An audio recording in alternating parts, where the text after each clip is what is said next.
All right, you guys, the spoilers for chapter 1107 have fully been released, and we're here to talk about them. I'm not going to be going over the bullet points here, and I'm just assuming you guys have already read through the full summary. Here, I just want to talk about some of the key points of the chapter that I really enjoyed, because I think there's a lot to take out of this chapter, and there's a lot of things here this week that are just truly exciting. All right, where do we begin? I think the first thing I want to talk about is the Vice Admiral with the chins. So in this latest chapter, we learn what his name actually is, which is something I've been waiting for since the day we've met him, because he looks ridiculous, right? When it comes to my love for the Vice Admirals, it's not because I think they're gonna be impactful, it's not because I think they're strong, it's because I think they're so goofy, and I really look forward to seeing the weird references that inspired them. And the chin guy apparently does have a reference when it comes to his name. So it turns out this guy's name is actually Red King, and it is a Ultraman reference, which if you go to Ultraman and you look up Red King, you'll actually see pretty clearly where Oda got the inspiration for his character from. Because, hey, low be it for me to say, but the actual Red King from Ultraman does look like he has a lot of chinage going on. Also, this could be totally unrelated as well, but I do wonder if he has some connection to Prince Groose, because obviously Prince Groose, Red King, I'm like, where are they getting these names from? There's no way his name is actually Red King, right? First name Red, last name King. I'm not too sure what's going on there, but yeah, that is the first thing that popped into my mind when I thought about how much I love this chapter. Of course, on to more serious notes though, we do finally get a panel in this chapter with Rob, Luchi, and Zoro. And here's the thing. I was always on the boat that Zoro would end up beating Luchi, and I still feel that way. But I'm just glad that Oda this time around showed us a bit of their fight. Because coming off of the last few chapters, people had this weird idea that the next time we would see Rob, Luchi, and Zoro, Rob Luchi would already be defeated, even though Nami said, hey, we gotta send Jinbei there to stop that fight. It's like, no, dude, Luchi is still going. While Rob Luchi is by no means the strongest person here on this island, he's not exactly fodder, right? He is an awakened Zoan. He's not exactly an easy opponent to take down. So I do feel like Luchi and Zoro's fight being prolonged to this chapter makes a lot of sense. And in my opinion, what Rob Luchi says here in this chapter, to me at least, feels like Oda is setting him up for a loss. So in this chapter, Luchi mocks Zoro, saying that Zoro will drag the others down at this point since they can't leave Egghead Island without Zoro. Pretty much he's saying, hey, you can't beat me fast enough, right? You can't beat me, Rob Luchi. So yes, you are dragging your team down. And like I said, that sounds like famous last words, right? Calling Zoro baggage is not something you want to do. So I feel like Zoro's gonna start taking this fight a lot more seriously now that Rob Luchi has dissed him. So I wouldn't be surprised if come next chapter, Zoro will beat Rob Luchi. And I think that is really respectable that Rob Luchi has lasted this long. Of course, One Piece time is kind of strange, right? For us, we haven't seen Zoro in many months, but in terms of One Piece time, maybe 10-20 minutes have passed, which isn't exactly a lot of time in general. But yeah, I do feel like Rob Luchi is being set up to lose, and I'm totally cool with that. As a Rob Luchi fan, all I wanted is just a little bit of respect, right? He doesn't have to beat Zoro, but as long as he clashed with him for a little bit, that's a win in my book. So, the next thing that I was super hyped about, and something that I actually did not believe when I first read these spoilers, was that Sanji deflected Kizaru's laser beam. Okay, well, that was believable because he did it last week, but what was unbelievable is that apparently it was so impressive that Kizaru makes a shocked expression that we have not seen before, right? Like Kizaru, out of all people, is actually surprised. Yeah, that's new. Because like, you know, going back to Marineford, when Marco stopped Kizaru kind of, you know, he kind of mocked him a little bit. He was like, oh, that really hurt. And then when Ben Beckman pulled up, he's like, oh, Ben Beckman. So I really want to see this surprised look that Kizaru has when Sanji comes in and deflects his laser beam, because I feel like that is pretty cool. I'm really excited for that one. And yeah, it's really just a feel-good moment, and I normally don't partake in any fan wars when it comes to characters because I feel like they're really pointless. But, you know, coming off of last week, people were making fun of Sanji because, oh, like he couldn't really stop all of Kizaru's laser beams. Sanji couldn't knock Kizaru back or keep up with them. But it's like, no, like, we just got to give him some time. And I feel the same way about Zoro, right? Like, you know, he doesn't look great right here, but come next chapter, you know, it's gonna be done. But yeah, Sanji looking pretty dang good. And apparently, according to the leakers, Sanji's eyebrows have also switched over to the Germa side. So Sanji versus Kizaru might get a little bit spicy, and I'm looking forward to it. Because, back in Dressrosa, we had the opening where, Zoro was fighting Fujitora, Luffy versus Akainu, Sanji versus Kizaru, and that felt like fanfiction for its time. But now that we're here on Egghead Island, now that we are a Yonko crew, it's like, nah, dude, Sanji can actually do it now, like Sanji can actually clash with Kizaru. Love to see it. The next thing that really stuck out to me was Luffy clowning on Saint Saturn. It really didn't feel like they were fighting, to be honest. So according to the spoilers, Saint Saturn tries to use his eye abilities on Luffy. Doesn't work because Luffy is rubber, he gets knocked back, he comes right back up, and then Luffy hits this man with a Gear 5th Gatling. Alright. I already made fun of Saint Saturn yesterday, and I don't want to get back into it today, but it just doesn't look good for him, right? Like, Saturn doesn't exactly have a lot of W's on his rap sheet quite yet. And I'm one of those people that, I like to see how the story progresses. I take my time with these characters before I form a final opinion. But right now, it's not looking too good. I mean, I really don't see Saturn as that big of a threat anymore. I remember when he first showed up, I was like, yo, this guy's going to change the game.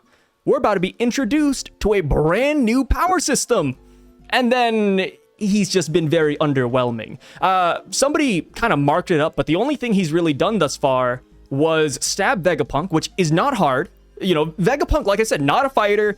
He's not fast. He doesn't have observation hockey. Yeah, Saturn hit him. Cool. Saturn also killed his own Marines. On paper, maybe this is a great feat for somebody, but I don't know, dude. Like, it doesn't make up for the time when he got punched through multiple buildings by Kuma, lost an arm to rubble, lost a horn to rubble, had one of his attacks denied by Sanji, got shot by Frankie, and was unable to finish off Bonnie, who he had in his hand. He threw down Bonnie, tried to stab her, Kuma stepped in the way. Like, I don't know, man. Like, just on paper, Saturn to me thus far is not that impressive. I still think he's gonna be an N-tier villain, but he has had a bad showing. I mean, like right now, the stocks are kind of dropping, but I have faith in Saturn. But who knows? Maybe we're set up for a scene where Saturn goes back to Marie Joie, and all of the other Gorosei members are laughing at him because he's an absolute clown. Maybe that's the case. Maybe Saturn is the weakest Gorosei, right? I mean, he had the number 5 on his pentagram. Maybe that means he's the 5th strongest out of the 5, right? Maybe it's like the Espada Bleach rankings. Maybe that's what's going on here. But yeah, Saturn gets hit by Luffy. He flies through some more rubble, and rubble is it's Saturn's biggest weakness, because let me tell you, after Saturn flies through a couple of more buildings by Luffy, Katarina Devon strolls up, touches his leg, and it's done. I mean, it doesn't really get more disrespectful from that. He tries to go in for an attack. I really wish he didn't, because he just misses yet again, because Van Augur warps away, and I really just call that the Saturn special. If you want to miss an attack, just call on Saturn. It's so bad, man. But yeah, Saturn is kind of like the laughingstock of Egghead Island right now, and I get the notion that Saturn just straight up takes no damage whatsoever. He's a tank, he can regenerate, but if you go back and you look at any anime or manga where there's a character that can infinitely regenerate, they still usually have a good showing, right? They still try to dodge attacks. They're still outputting massive amounts of energy. Saturn doesn't have that. I don't know. But then again, he's a scientist. Maybe as a scientist, he doesn't fight. Maybe that's my cope.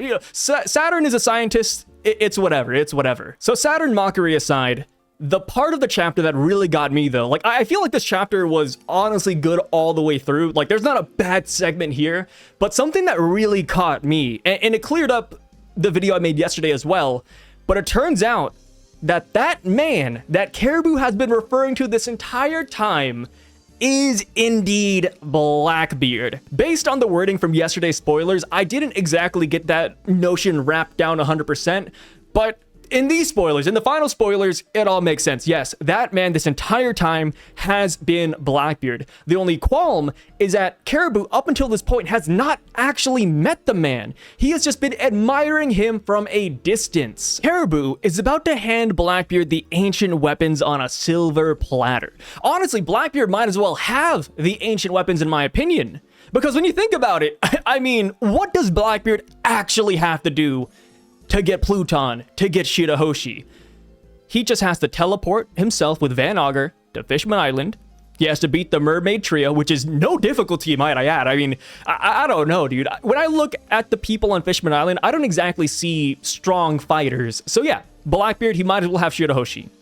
Blackbeard in Wano, that one will be a problem, right? But I would say that Blackbeard and his crew can probably take on Yamato, Momonosuke, and the Scabbards. You know, sorry Scabbards, I know we just left Wano, but we're talking about the Blackbeard crew. Hell, the Blackbeard crew actually beat the Whitebeard remnants in the Revenge War. So yeah, if Blackbeard and his crew can take on all of the Whitebeard remnants, which included Marco, then I do believe that Blackbeard and his crew, now that they have Kuzan in their ranks, can take down Wano.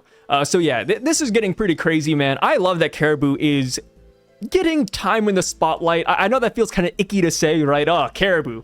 But we have been waiting for Caribou to finally pay off and do something big.